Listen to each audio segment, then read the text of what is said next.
آمين رب اغفر لنا ولوالدينا آمين بسم الله والحمد لله والصلاة والسلام على رسول الله سيدنا محمد ابن عبد الله وعلى آله وصحبه ومن والاه. قال تعالى وذكر فإن الذكرى تنفعul mu'minin. Yang saya hormati dan saya muliakan segenap hadirin wal hadirat jamaah Masjid Java Residen, wabil khusus Ketua Dewan Kemakmuran Masjid beserta seluruh jajaran pengurusnya, para orang tua, para tokoh, para sesepuh yang mohon maaf tidak bisa disebutkan satu persatu namanya, namun tidak mengurangi rasa hormat dan takzim saya kepada beliau-beliau semua. Hadirin hadirat jamaah yang dimuliakan Allah, seperti biasa pada malam hari ini kita akan melanjutkan kajian kita pada kitab fikih Kifayatul Akhyar.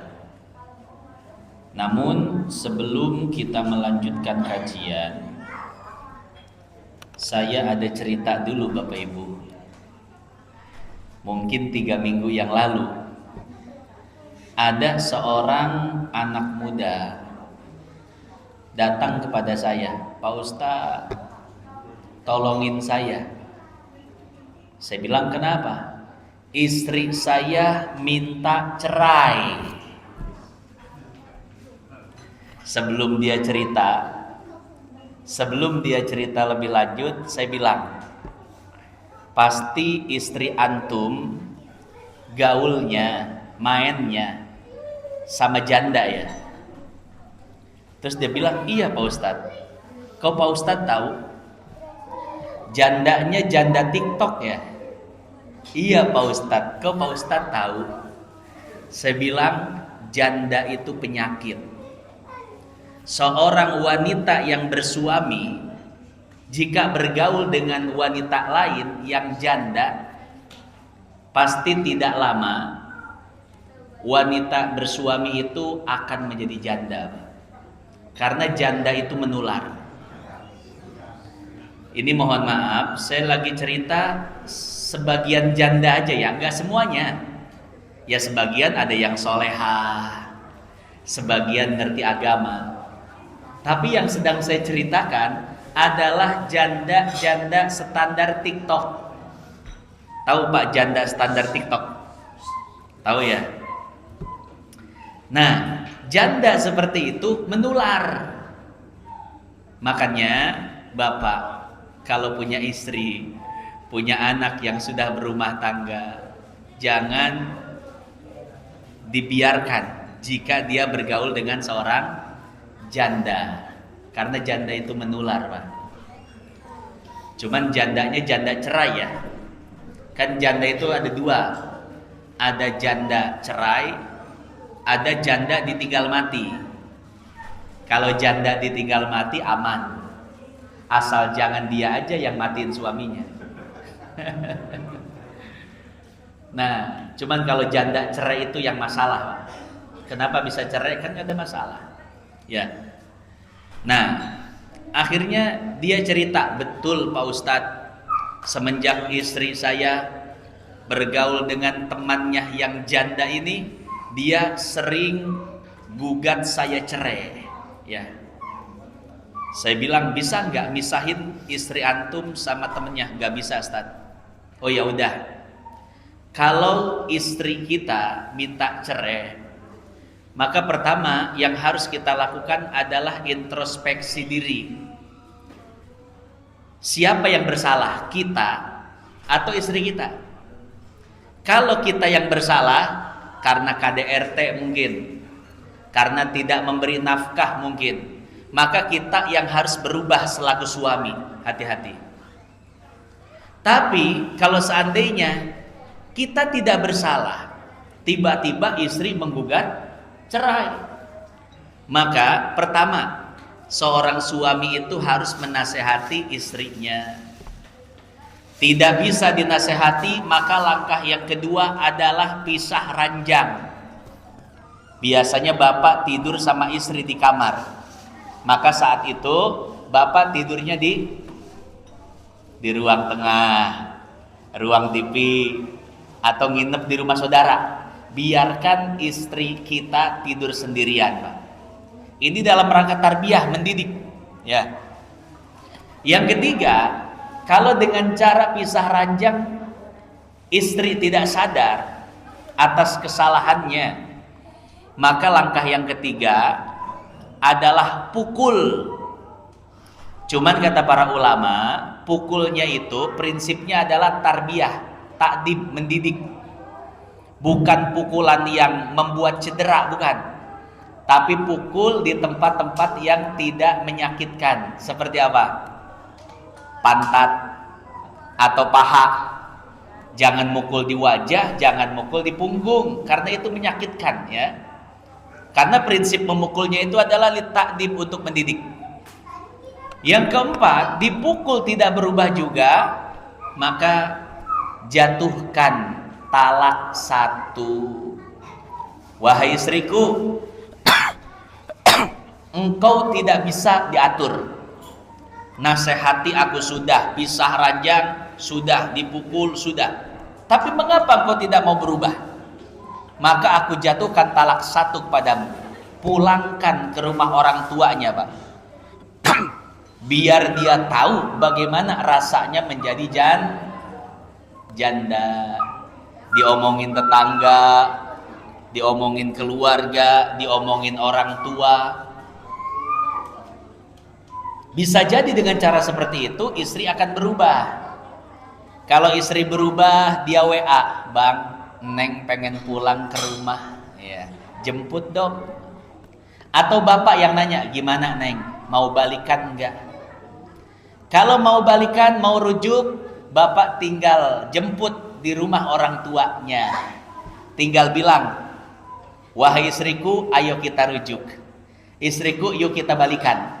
Jadi rujuk itu tidak perlu saksi, tidak perlu akad ulang, tidak perlu mahar. Rujuk itu hanya ucapan saja suami ke istrinya, "Wahai istriku, yuk kita rujuk." Atau substansi dari ucapan itu, "Neng, balikan yuk.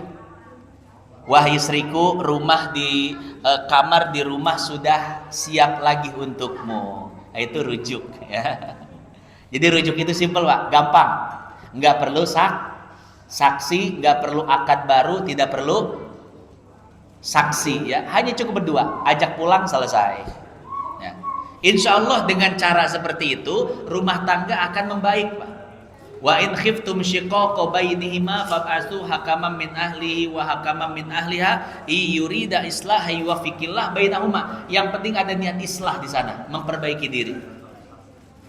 Kalau istri berbuat ulah lagi, maka lakukan 4 cara tadi lagi.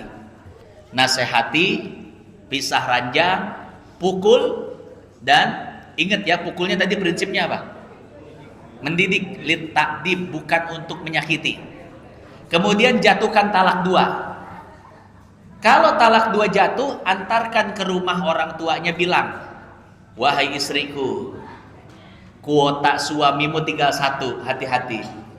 Talak 1 sudah digunakan, talak 2 sudah digunakan, hati-hati, tinggal 1 lagi."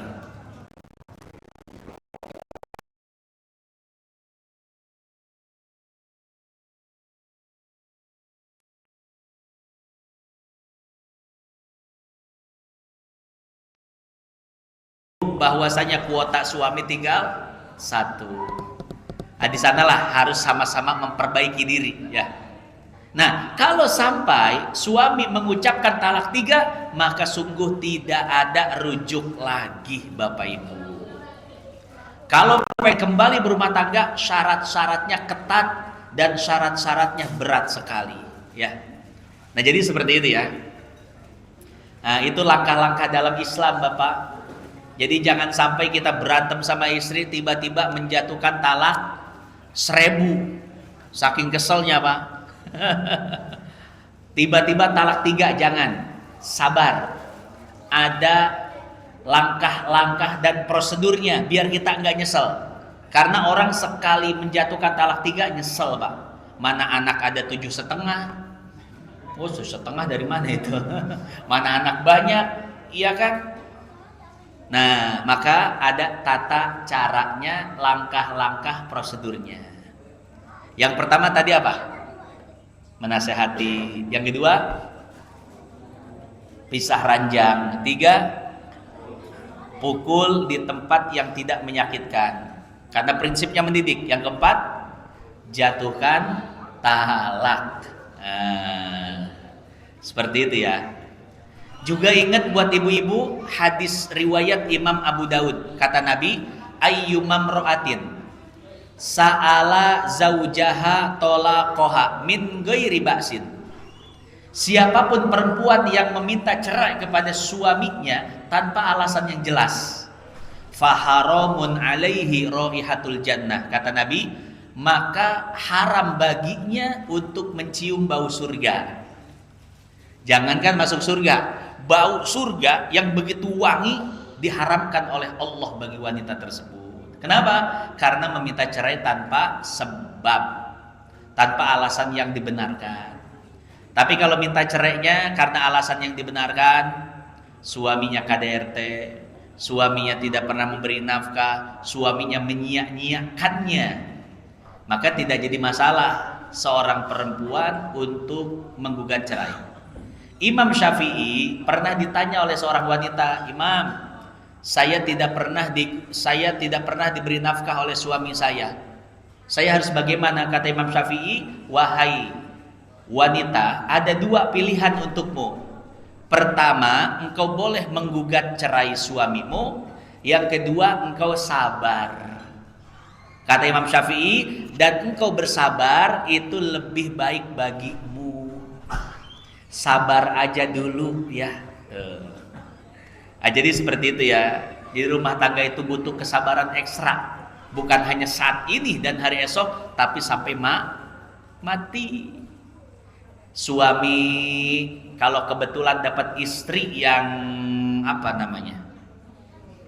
kebetulan mulutnya kayak toa musola, ya waktunya sabar suaminya. Begitu pula istri kalau mendapatkan suami yang yang agak-agak lah ya, waktunya emang rumah tangga itu Pak ujian sabar buat kita. Mungkin kita nggak bisa masuk surga lewat sholat kita nggak bisa masuk surga lewat puasa kita, tapi mungkin kita masuk surga lewat sabar kita dalam rumah tangga.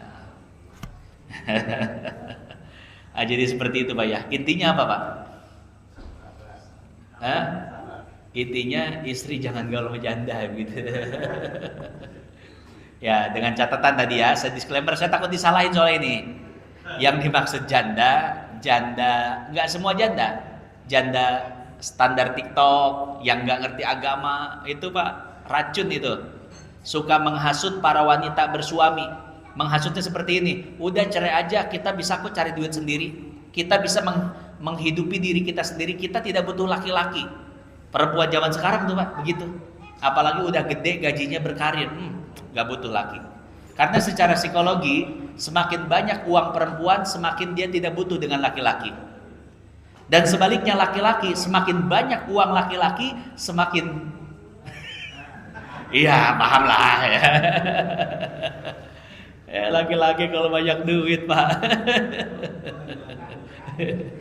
Beda ya, emang beda setelannya laki-laki perempuan itu, nggak bisa disamain ya. Dari segi setelan mata, setelan hati, setelan otak, nggak bisa kesetaraan gender itu ya, emang beda.